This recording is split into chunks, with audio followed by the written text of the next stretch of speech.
안녕하세요. 목소리가 적은 거 보니까 아직 저녁을 안 드신 것 같은데 다시 한번 우리 같이 인사합시다. 안녕하세요. 마치 1년에 한 번씩 만나는 견우와 직녀 같은 그런 만남입니다. 오늘은 여러분들과 함께 인도네시아 땅에 오셨던 분도 있고 아직 오시지 않은 분도 있고 그래서 잠깐 우리 소망의 집을 소개하면서 그 속에서 역사하셨던 하나님의 일들을 나누고자 합니다. 오늘 하나님께서 주신 말씀을 우리가 같이 읽도록 하겠습니다. 요한복음 6장 28절 29절 말씀입니다. 짧기 때문에 같이 읽도록 하겠습니다. 시작. 그들이 묻되 우리가 어떻게 하여야 하나님의 일을 하오리까? 예수께서 대답하여 이르시되 하나님께서 보내신 이를 믿는 것이 하나님의 일이니라 하시니. 아멘. 오늘은 하나님의 일 그리고 교회, 하나님의 일 이꼴 교회라고 이렇게 제목을 붙여봤습니다. 오늘은 특별히 여러분들이 귀한 생명의 물질을 들여서 인도네시아 땅에 소망의 집이 이제 이 땅 가운데 나타나게 되었습니다. 그런데 여러분들이 직접 가보시지 않으셔가지고 느낌도 그렇고 또 직접 가본 분들도 이 소망의 집이 어떻게 운영되고 있는지 매우 궁금할 것 같아서 소망의 집을 소개하면서 그 속에서 역사하셨던 하나님의 일들을 조금 나누려고 합니다. 여러분들이 보는 그 모니터 안에 우리 소망의 집 아이들 34명이 저곳에 이렇게 등장했습니다.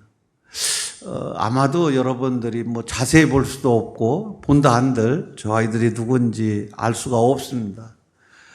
저는 저 아이들 속에서 역사하신 하나님의 일, 많은 이야기들이 있는데 그 중에 한 아이의 그 간증을 여러분들과 함께 나누려고 합니다. 이 아이는 전에 이곳에 왔던 아이입니다. 한복을 곱게 차려입었는데 얼굴이 익죠? 이름이 스테판입니다. 저 아이가 한국에 오기 전에 이런 간증문을 그가 작성을 했습니다. 제 이름은 스테판입니다. 고등학교 1학년입니다. 저의 고향은 메단입니다. 지난번 쓰나미가 왔던 수마트라 섬입니다. 저는 가족 이야기만 나오면 부끄러워서 말을 못합니다. 우리 가족은 가족 같지만 가족이 아닙니다. 왜냐하면 아버지는 선생님이었습니다. 이미 결혼하여 자녀가 있는데 엄마를 좋아해서 제가 태어났어요. 아버지는 가끔 오셨어요. 그리고 생활비도 보내주셨어요. 근데 엄마는 쇼핑 중독자였어요. 아버지가 보낸 생활비를 쇼핑하는데 다 썼어요. 심지어 제 학비까지. 그래서 몇 달간 학비를 못 내 시험을 볼 수 없었어요. 선생님이 저를 불러 학비를 내지 못하면 시험 볼 수 없다고 집으로 돌려보냈어요. 너무 부끄러워 학교에 갈 수가 없었습니다. 그래서 저는 자살하기로 작정했어요. 집에 있는 저수조, 물탱크에 들어가 연필 깎는 칼로 팔을 베었어요. 그런데 발각되어 죽지 못했어요. 엄마를 죽이러 칼을 가지고 엄마가 자는 방으로 들어갔다가 끝내 돌아섰어요. 그때 메단 신학교 학장으로 있는 정재규 선교사님을 만났어요. 제발 이 지옥 같은 집에서 구해달라고 했어요. 그때 소개받은 곳이 우리 소망의 집이었습니다. 우리 소망의 집은 천국입니다. 우리 엄마보다 더 좋은 사모님이 계십니다. 제겐 많은 언니와 오빠, 동생들이 있어요. 우리 소망의 집은 밥 걱정 안 해요. 옷, 학비, 병원비 걱정 안 해요. 매일 성경을 읽고 기도하면서 엄마 아빠가 불쌍해서 기도했어요. 엄마는 이슬람 사람 부자와 결혼하고 싶어 했어요. 아빠가 교회 다니기 시작했어요. 엄마는 이제 결혼을 포기했어요. 저는 하나님 아버지의 큰 사랑을 받은 하나님의 자녀가 되었어요. 저에게도 꿈이 생겼습니다. 대학에 가서 저와 같이 소망 없는 아이들을 돕는 일을 하고 싶어요. 사람은 실수해도 하나님은 실수하지 않습니다. 저를 위해 기도해 주세요. 감사합니다. 이런 간증을 이제 저에게 먼저 했고, 그리고 이곳 한국에 와서도 이러한 간증을 했던 것을 아마 여러분들은 아마 기억하지 못할 거예요. 오늘 제가 이 간증을 소개하는 것은 저 아이들 한 사람 한 사람마다 하나님의 일, 구원의 역사가 지금도 계속되고 있다는 것을 여러분들에게 말씀드리고 싶습니다. 다음 장면은 여러분들이 저녁 먹고 조금은 피곤한 것 같아서 우리 아이들이 여러분들에게 그리고 하나님께 드리는 찬양, 최근 지난 1월 달에 한국에서 선교팀이 왔어요. 그때 이제 7개의 한국 찬양을 불렀는데 오늘 시간이 허락되면 2곡 아니면 1곡만 듣도록 하겠습니다. 들어주세요.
여러분들이 볼 때는 어땠는지 모르겠습니다. 저는 저 아이들이 부르는 찬양이 너무 좋아서 하루에도 몇 번씩 반복해서 듣곤 합니다. 저기 지휘하는 아이가 고등학교 1학년인데 지휘를 한 번도 누구로부터 배워본 적이 없고 혼자 유튜브를 통해서 보고 배워가지고 저렇게 지휘를 했고 피아노 치는 아이는 여기 보이지는 않지만 그 아이도 똑같습니다. 누가 피아노를 가르친 것이 아니라 유튜브를 통해서 듣고 그리고 이제 계속 혼자 연습을 한 후에 악보를 다 보고 악보를 다 암기하고 악보 없이 이렇게 피아노를 치곤 합니다. 조금 시간이 좀 뭐 넉넉한 것 같아서 우리 혜수야 한 곡 더 우리가 들을까? 이것은 은혜의 찬양입니다.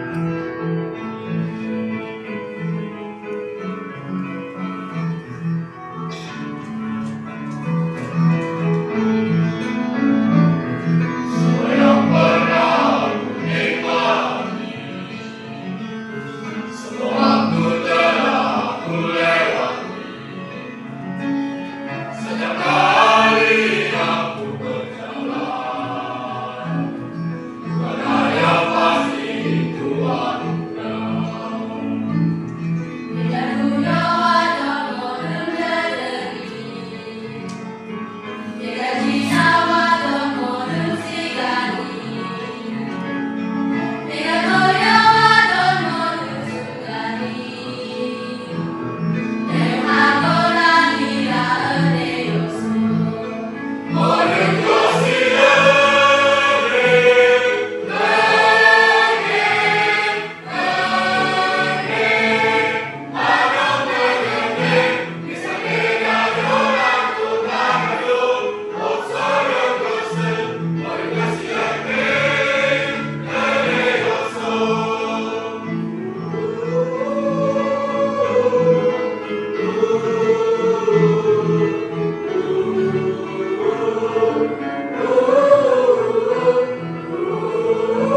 제가 여러분들에게 아이들 찬양하는 모습을 이렇게 보여준 것은 여러분들이 인도네시아어를 잠깐 공부해봐서 알지만 다른 나라 언어를 습득한다는 게 되게 어렵습니다. 우리 아이들 그 중학교 1학년 들어온 지 채 6개월이 안 된 아이들이 한국어를 배워서 그리고 저렇게 찬양을 한다라는 것은 쉽지 않습니다. 오랜 동안 연습을 해왔던 그런 까닭이기도 하고 하나님을 사랑하기 때문에 하나님을 찬양하는 것이 저들 삶 속의 기쁨이기 때문에 저렇게 할 수 있지 않았나 그런 생각이 듭니다. 이제 우리 소망의 집 소개를 구체적으로 하겠습니다. 저것이 뭐 여러분들이 다녀온 분은 알지만 우리 소망의 집입니다. 아래 위층 2층으로 되어 있는데 120평에서 240평 규모이고요. 방이 한 20개 정도 됩니다. 원래 최초 계획은 32명이 이렇게 살아갈 수 있는 그런 규모로 건축을 했는데 아이들이 너무 많이 이제 오게 돼서 지금은 총 40명이 저기에서 같이 살아가고 있습니다. 저희들 포함해서. 한번 그 속에 어떻게 구조가 되어 있는지 잠깐 보도록 하겠습니다. 여기가 이제 예배당이면서 공부방입니다. 넘겨주세요. 여기는 식당이면서 휴게실 그리고 음악 연습실입니다. 넘겨주세요. 여기는 2층에 여자아이들이 살아가고 있는데 본래는 한 방에 4명씩 들어가도록 계획이 되어 있었습니다. 그런데 이제 아이들이 많다 보니까 한 방에 4명 그리고 5명, 6명 이렇게 들어갔습니다. 넘겨주세요. 여기는 1층에 중2층으로 되어 있습니다. 2층 침대로 되어 있어서 아래층에 4명 그리고 위에 2명에서 방 하나에 6명씩 이렇게 들어가도록 되어 있습니다. 넘겨주세요. 여기는 옥상입니다. 옥상은 위에 지붕을 저렇게 이제 설치해서 방수도 되고 그리고 밑에는 체육시설과 넘겨주세요. 저쪽에 보면은 여자아이들이 그 건조대로 사용하고 있습니다. 가끔가다 이제 시원한 밤이면 저곳에서 텐트를 치고 잠을 자기도 했고 처음에 가서 뭣도 모르고 저 위에서 이제 찬양 부르고 기도하다가 동네 사람들이 방해하고 하지 말라고 해가지고 요즘은 저 위에서 기도하거나 찬양하거나 그런 적은 없습니다. 넘겨주세요. 여기가 이제 아이들이 공부하는 그리고 예배 드렸던 그곳입니다. 넘겨주세요. 이제 우리 아이들은 매주 주일 저녁이 되면은 선교를 위한 선교지에 가서 직접 선교한다라는 그런 마음을 가지고 하나님을 예배하는데 찬양과 워십과 그리고 개인 전도 그러니까 2명이 한 조가 되어서 복음을 이제 직접 전하는 모습과 그리고 마지막에 뮤지컬을 합니다. 한번 넘겨주세요. 요게 이제 그 워십하는 장면인데 우리 혜수야 워십하는 장면 좀 한번 틀어줄래?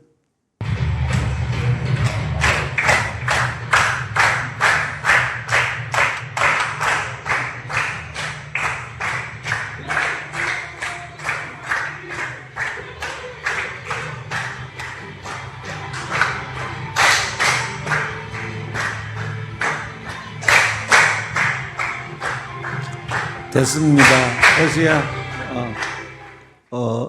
다음에 영상은 여기다 이렇게 놓고 가겠습니다. 시간 되면 좀 보시고, 이렇게 이제 워십을 준비하고, 그 다음 넘겨주세요.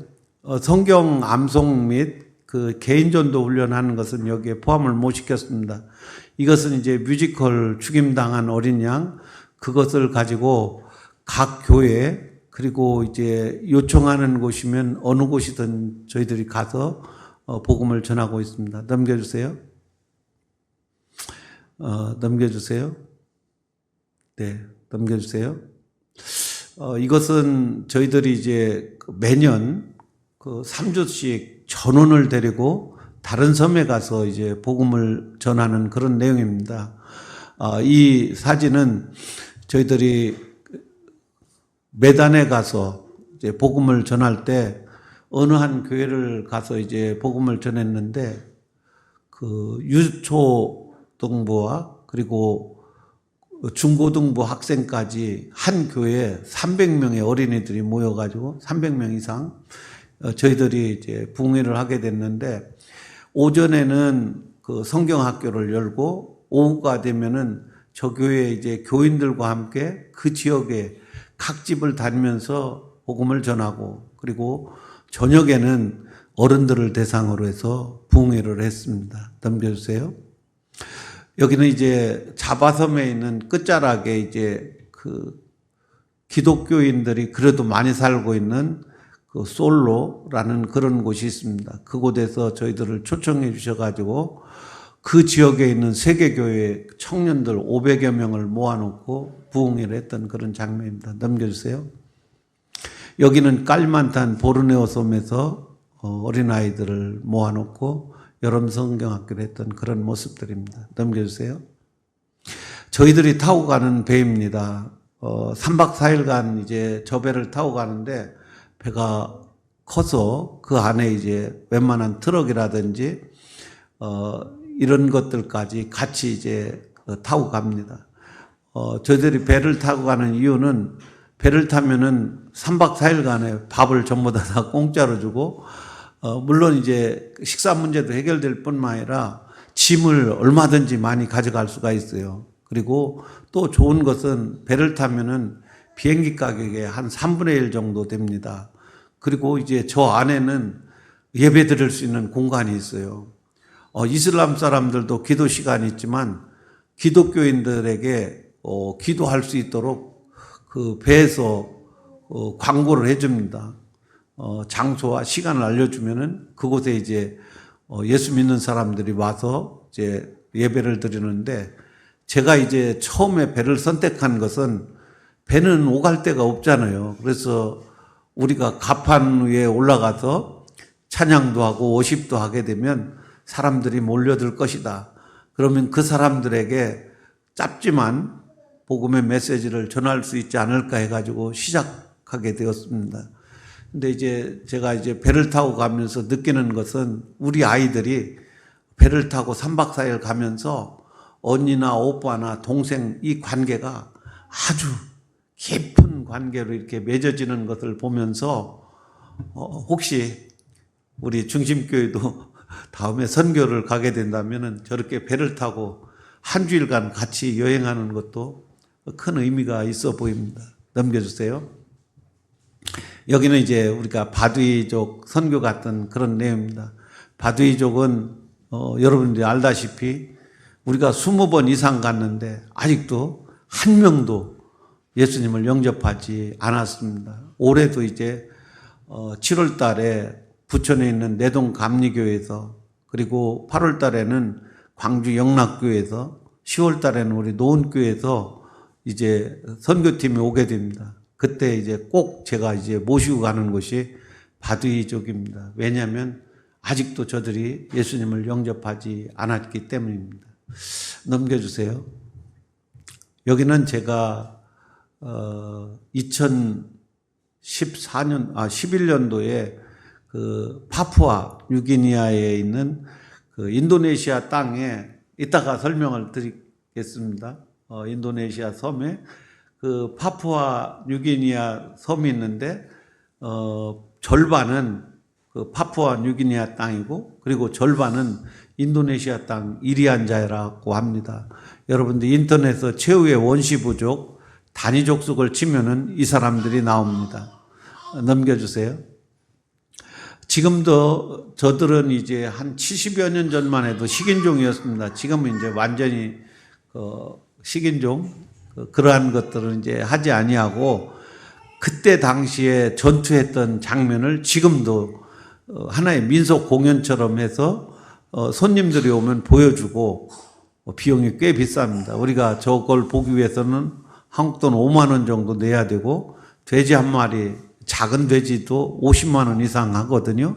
그거를 사서 줄 때 저것을 볼 수가 있습니다. 저 추장은 대통령 이취임식 때도 초대받는 아주 그러한 유명한 사람입니다. 넘겨주세요. 지금까지 이제 우리가 소망의 집에서 어떻게 이제 하나님이 역사하고 계시는지를 잠깐 소개를 했습니다.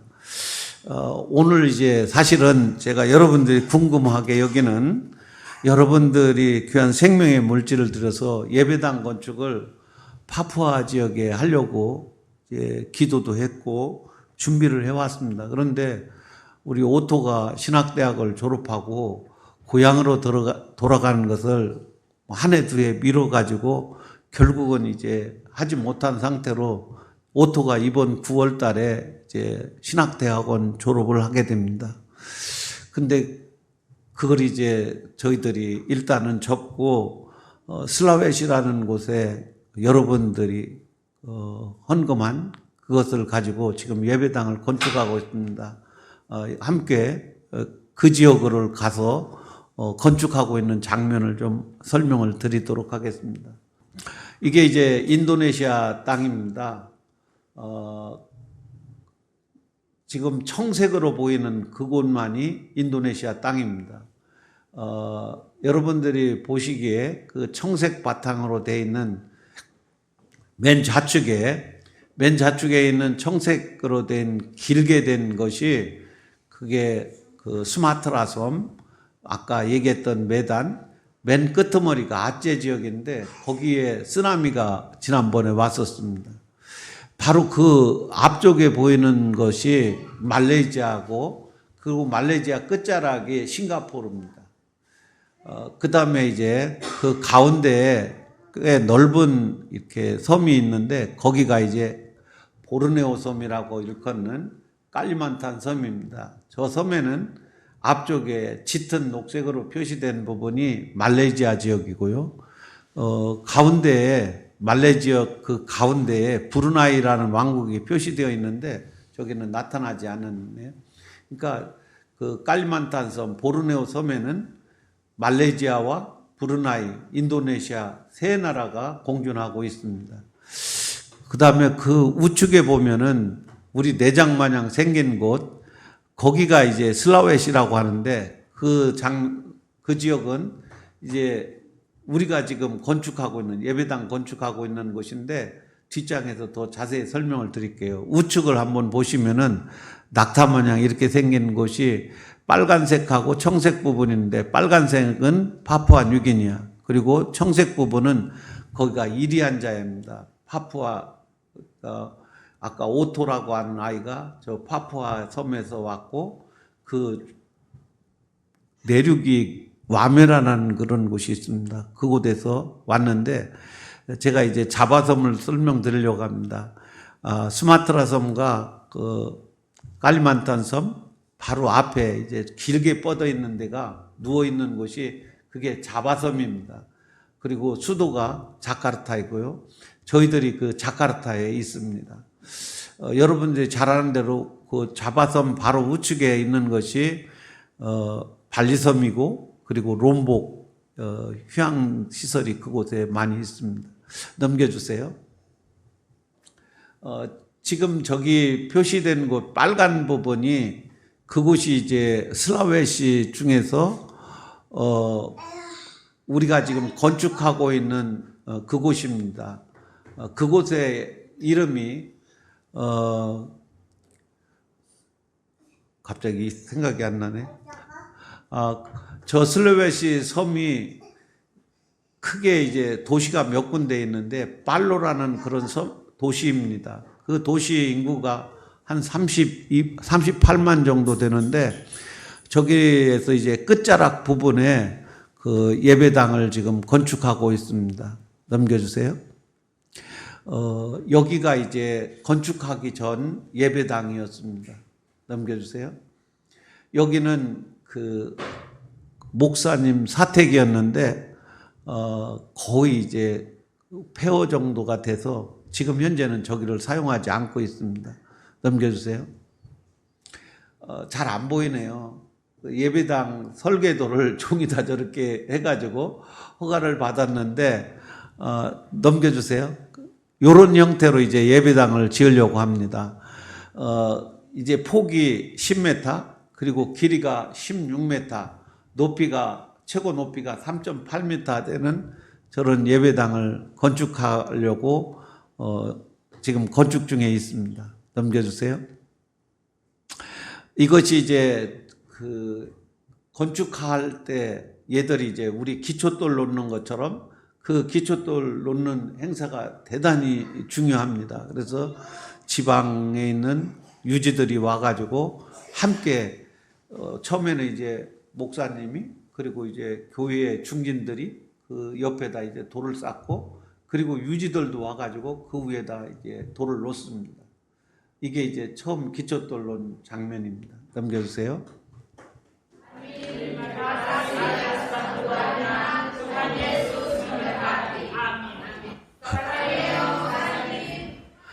저게 무슨 말인지 못 알아듣겠죠?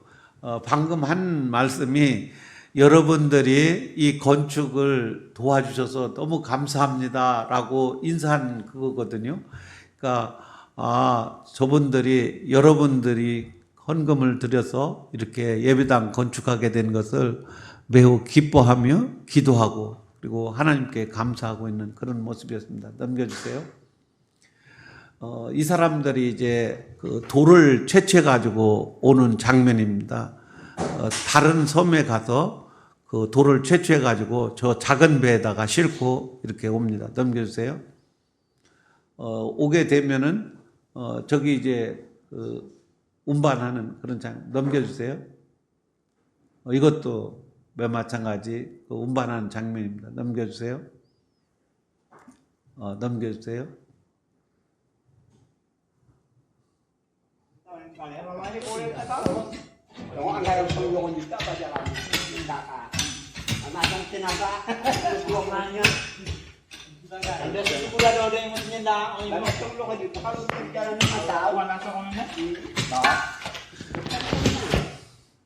저기 건축은 저하고 이렇게 약속을 했습니다. 원래 있던 기존의 땅, 그 예배터 있던 그 뒤에 공터가 있었거든요. 그러니까 현재 그 예배 장소는 그대로 지금도 쓰고 있습니다. 앞으로 그 예배 장소를 목사님 사택으로 이제 다시 바꿀 예정이고, 그리고 새로 예배 장소를 이제 건축하는 것입니다. 예배터를 이제 새로 건축하는데, 이 사람들이 기도를 제가 언제부터 기도했는지를 물어보았고, 그 다음에 이제 이분들이 건축 허가는 별도로 필요가 없었습니다. 왜냐하면 기존 예배 장소를 이용하되 추가적으로 건축하는 것으로 해서 정부로부터 허가받는 것은 허가받지 아니했고, 대신에 이제 이분들이 건축 헌금을 했어요. 3개월 동안 그분들이 기도하면서 건축한 한 금액이 한국 돈으로 한 150만 원 정도 헌금을 했습니다. 그리고 이제 부족한 금액만 우리 이제 중심교회에서 한 것하고 그 돈 가지고 이제 부족하기 때문에 저희 이제 처음에 이제 계산한 것은 모든 자재, 돌이라든지 나무, 모래 같은 경우는 전부 다 자기네들이 채취해 오는 것으로 했고, 그 다음에 일반 잡부 노릇하는 것, 아까 돌 같은 거 이런 거 쌓는 거라든지 이런 것들은 전부 다 교인들이 하고, 벽돌을 쌓는 것과 지붕하는 것, 그 다음에 이제 바닥 작업은 이제 그 전문가들을 불러가지고 이제 하는 것으로 그렇게 했습니다. 그렇게 했는데도 건축자재금이 하도 많이 올라가지고 대략 한 3천만 원 정도 그 정도 소요된다고 그러는데, 현재 저희들이 이제 지난번에 여러분들이 헌금한 것하고 모아진 돈하고 해가지고 한 절반 이상은 이제 모아졌습니다.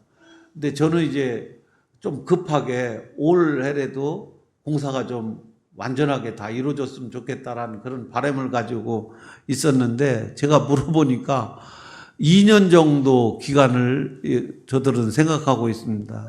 매주 그러니까 이틀 동안 공사를 한다고 하더라고요. 평일은 이제 나가서 어업을 하고 그리고 이제 일주일에 2번 모여가지고 예배당 건축을 하고 있습니다. 넘겨주세요.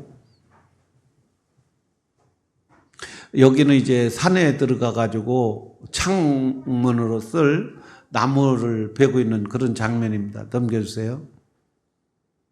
저렇게 통나무를 켜가지고 나중에 이제 문틀도 만들고 그리고 창문용으로 쓸 그런 계획입니다. 넘겨주세요. 이건 이제 벽돌을 쌓기 위해서 그 세면을 비비는 그런 장면입니다. 넘겨주세요.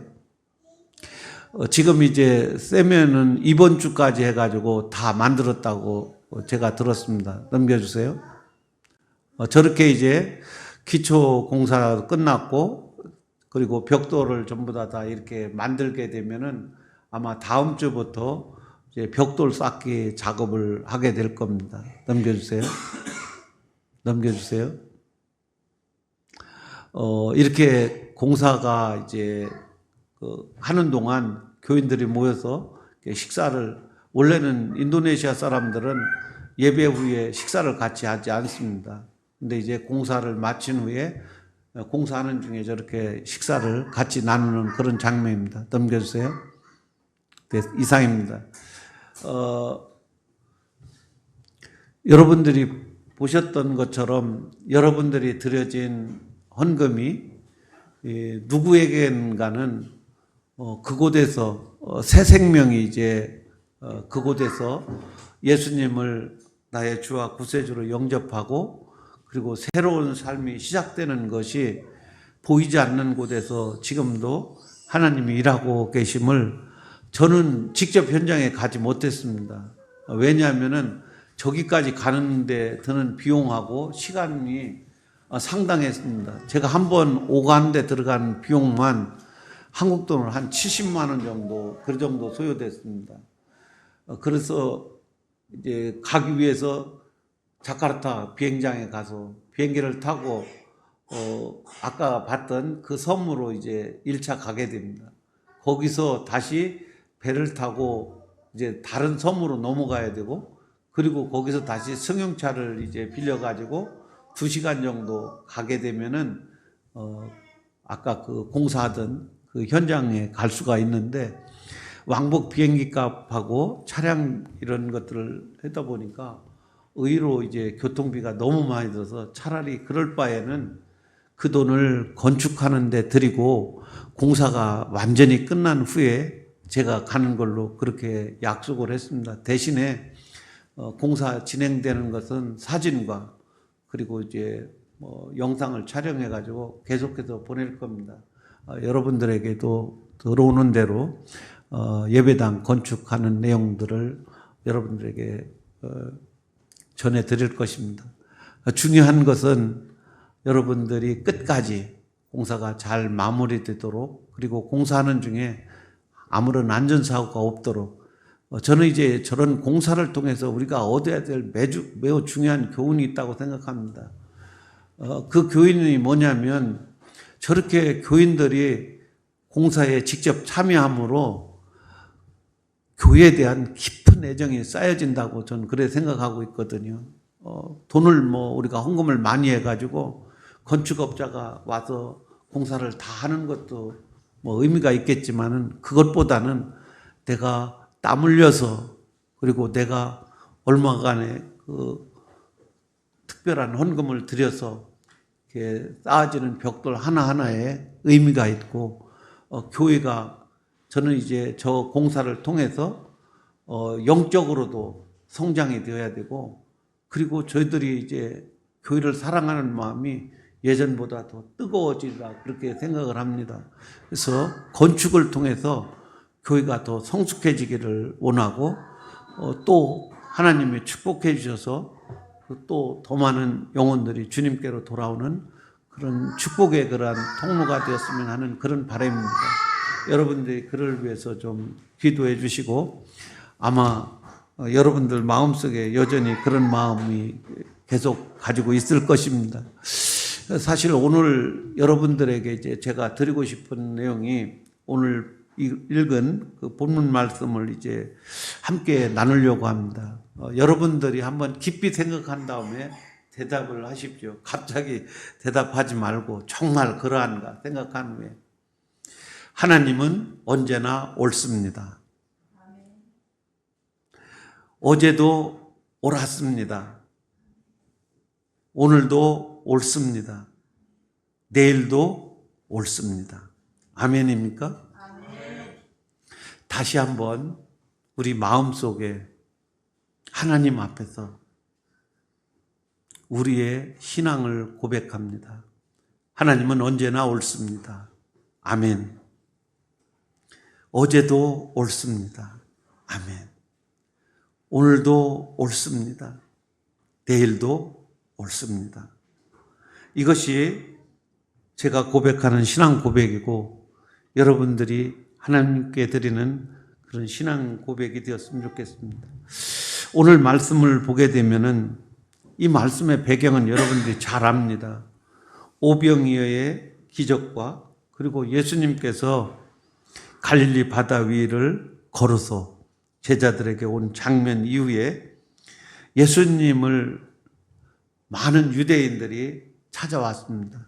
그때 예수님께서 그들을 향하여 너희가 나를 찾는 까닭은 표적을 본 것이 아니라 떡을 먹고 배부른 까닭이라 이렇게 말씀하시면서 썩을 양식을 위하여 일하지 말고 영생을 얻도록 하는 양식을 위하여 하라 말씀하시면서 오늘 이 본문 말씀을 하셨거든요.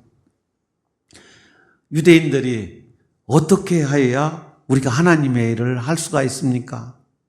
이것은 오늘 저와 여러분들이 주님께 물어야 될 그러한 질문이 아닌가 그렇게 생각이 됩니다.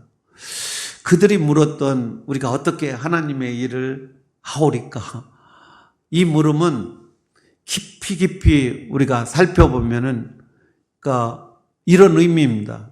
내가 어떻게 해야 영생을 얻을 수가 있습니까? 내가 어떻게 해야 구원받을 수가 있습니까? 내가 어떻게 해야 하나님 나라 들어갈 수 있습니까? 그때 예수님은 그들을 향하여 이렇게 대답합니다. 예수께서 대답하여 이르시되 하나님께서 보내신 자를 믿는 것이 하나님의 일이라. 여기서 이야기하는 하나님께서 보내신 자, 예수님은 나를 믿으라 이렇게 얘기하지 아니하시고 하나님께서 보내신 자를 믿는 것이 하나님의 일이라 이렇게 말씀하셨습니다. 여러분들이 너무나 잘 아는 대로 하나님께서 보내신 자가 누구입니까? 예수님이죠. 근데 우리가 예수님이라고 이렇게 쉽게 대답하지 말고 성경 속에서 그 질문의 대답을 찾아봐야 됩니다. 한번 같이 찾아볼까요? 요한복음 11장 42절.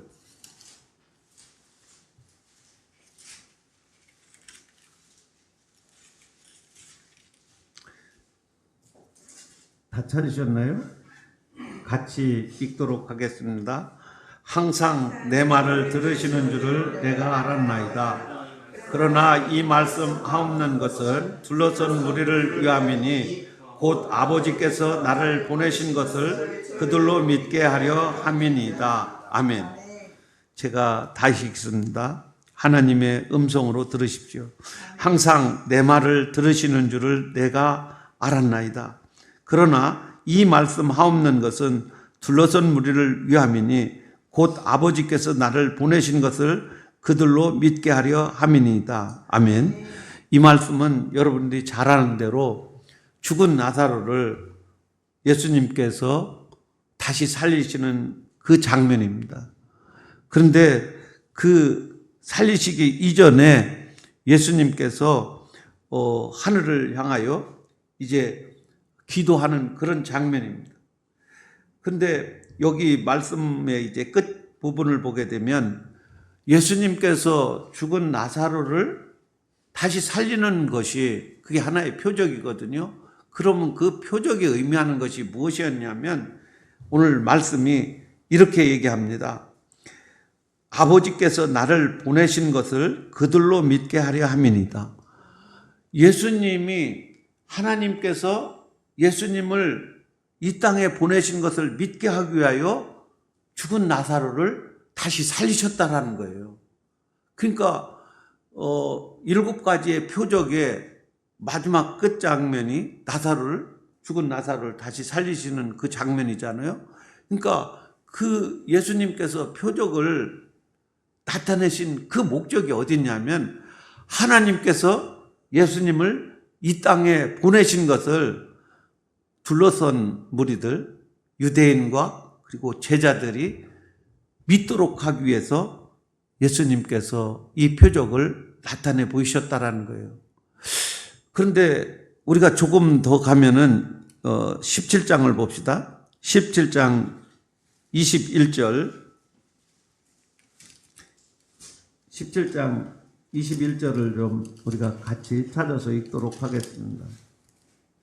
17장 21절 우리 같이 읽을까요? 시작. 아버지여 아버지께서 내 안에 내가 아버지 안에 있는 것 같이 그들도 다 하나가 되어 우리 안에 있게 하사 세상으로 아버지께서 나를 보내신 것을 믿게 하옵소서. 아멘. 제가 읽습니다. 아버지여 아버지께서 내 안에 내가 아버지 안에 있는 것 같이 그들도 다 하나가 되어 우리 안에 있게 하사 세상으로 아버지께서 나를 보내신 것을 믿게 하옵소서. 이 17장은 여러분들이 잘 알다시피 예수님께서 십자가를 지기 전 기도한 기도의 내용입니다. 근데 이 기도는 다른 것 물론 이제 하나님의 영광을 위해서 그리고 제자들을 거룩하게 보존하기 위해서 그리고 이제 우리와 같이 예수님의 제자들을 통해서 예수님을 믿은 그들을 이제 우리를 위해서 예수님께서 기도한 내용이거든요. 첫째는 하나님과 예수님, 성령님이 하나 된 것 같이 우리도 하나 되기를 원해서 기도하는 장면. 그러니까 지금도 예수님께서 부활하셔서 승천하셔서 우리 위하여 기도하고 있거든요.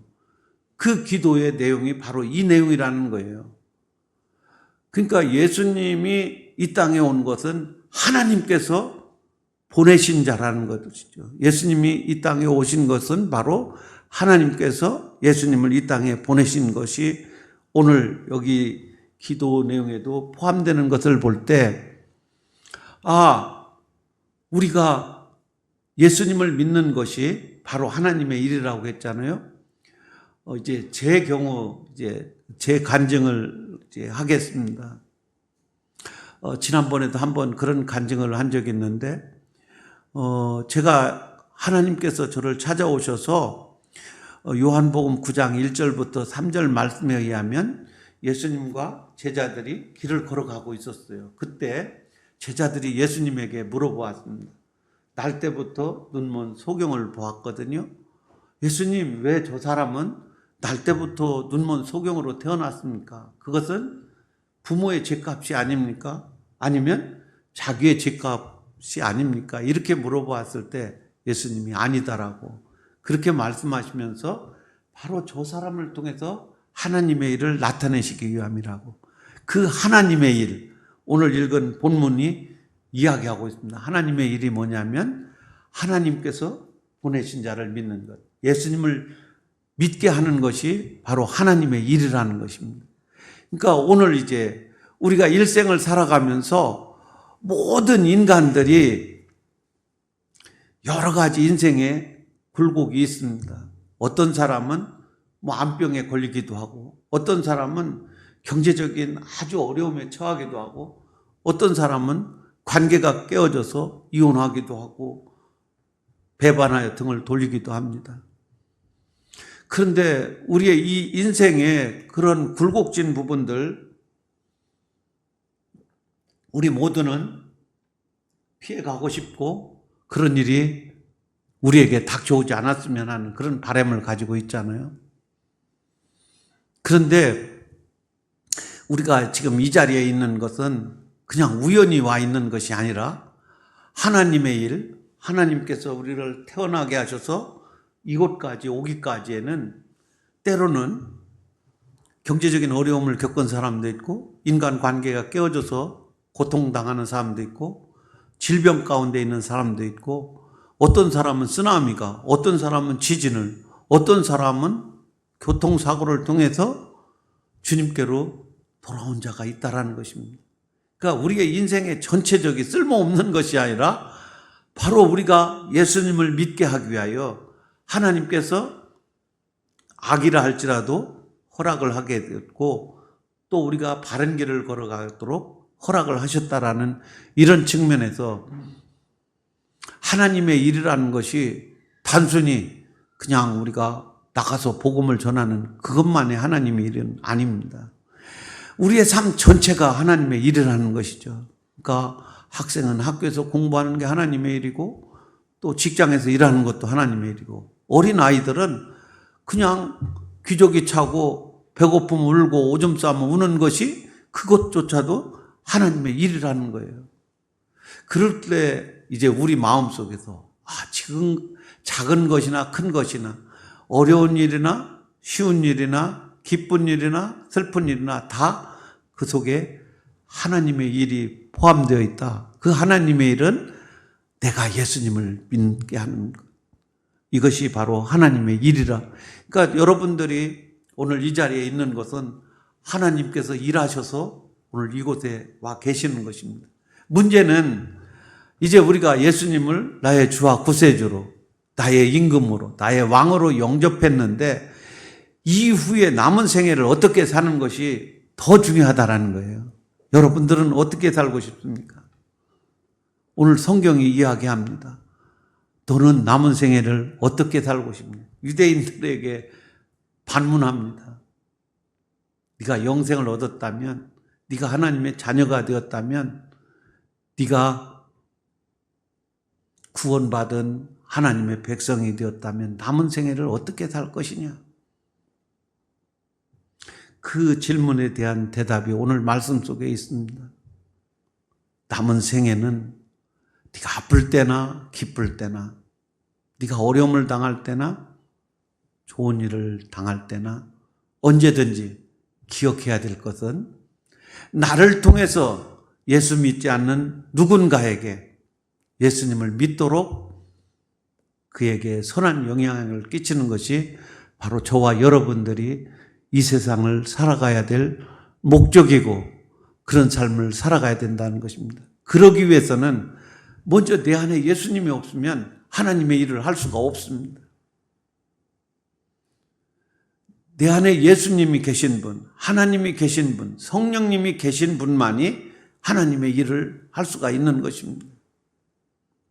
저는 여러분 모두가 여러분 안에 하나님이 계신 것을 믿고, 예수님이 계신 것을 믿고, 성령님이 계신 것을 믿고 여러분들에게 말씀을 드립니다. 하나님은 언제나 옳습니다.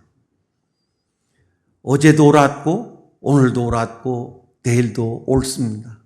그 이야기는 우리는 이제 남은 생애 동안 하나님 말씀에 100%, 99.999가 아니라 100% 순종하는 삶을 살아야 합니다. 왜냐하면 하나님은 언제나 옳기 때문입니다. 아멘입니까? 여러분들이 그렇게 살 때 정말 하나님께서 살아계심을 여러분들 삶 속에서 무수히 날마다 경험하는 그런 삶이 될 것입니다. 여러분 생애 가운데 하나님을 날마다 경험하는 삶만큼 기분 좋은 일 없잖아요. 행복한 일 없잖아요. 저는 여러분들과 함께 소망합니다. 정말 내가 하나님의 자녀가 되었기 때문에, 하나님 말씀이 언제나 옳기 때문에 나는 기쁜 마음으로, 즐거운 마음으로 하나님 말씀에 순종하며 살겠노라. 좀 우스개 이야기가 되겠지만 저는 선교지에 있으면서 또 이곳에 와 있으면서 가장 무서운 사람을 꼽으라고 하면은 서슴없이 제 아내가 아닌가 싶습니다. 그래서 집에 들어가기 전에 대문 밖에서 먼저 이런 고백과 기도를 합니다. 하나님, 제가 아내를 내 몸처럼 사랑하게 해주세요. 하나님, 예수님께서 교회를 위하여 몸을 들이신 것처럼 나도 그렇게 아내를 사랑하게 해주세요. 아내를 소중하게 여기겠습니다. 아내가 하는 일을 매우 중요하게 여기겠습니다. 그렇게 고백하고 기도하고 들어간 날은 정말 아내가 기쁜 표정으로 이렇게 저를 맞이해 주는 것을 숱하게 경험했습니다. 이 이야기는 우리가 전도할 때도 우리가 누군가를 만날 때도 반드시 주님 앞에 이런 고백을 하고 성경대로 고백을 하고 그리고 만나게 된다면 틀림없이 하나님은 우리의 기도를 외면하지 아니하시고 들어주십니다. 틀림없습니다. 제가 경험을 했거든요. 오늘 이제 말씀을 이제 마무리하려고 합니다. 저와 여러분들이 오늘 이렇게 주님 앞에서 주님의 음성을 듣는 것이 저도 큰 복이라 생각합니다. 우리가 잠시 후면은 주님을 만날 것입니다. 조금 길고 조금 짧은 그런 상황에 놓여 있는데 여러분 오늘 우리의 삶이 이제 마지막이라 생각을 해보십시오. 우리가 돈을 원하겠습니까? 아니면 건강을 원하겠습니까?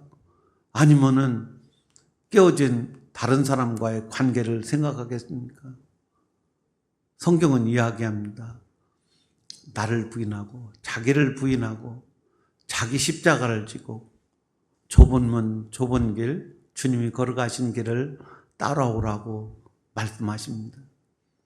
그 끝에서 우리가 예수님을 만날 것입니다. 그때 주님으로부터 잘했다 착하고 충성된 종이라는 그 말 한마디면 다 된 것 아닙니까? 그런 삶을 살아가는 저 여러분들이 되기를 주님의 이름으로 축복합니다.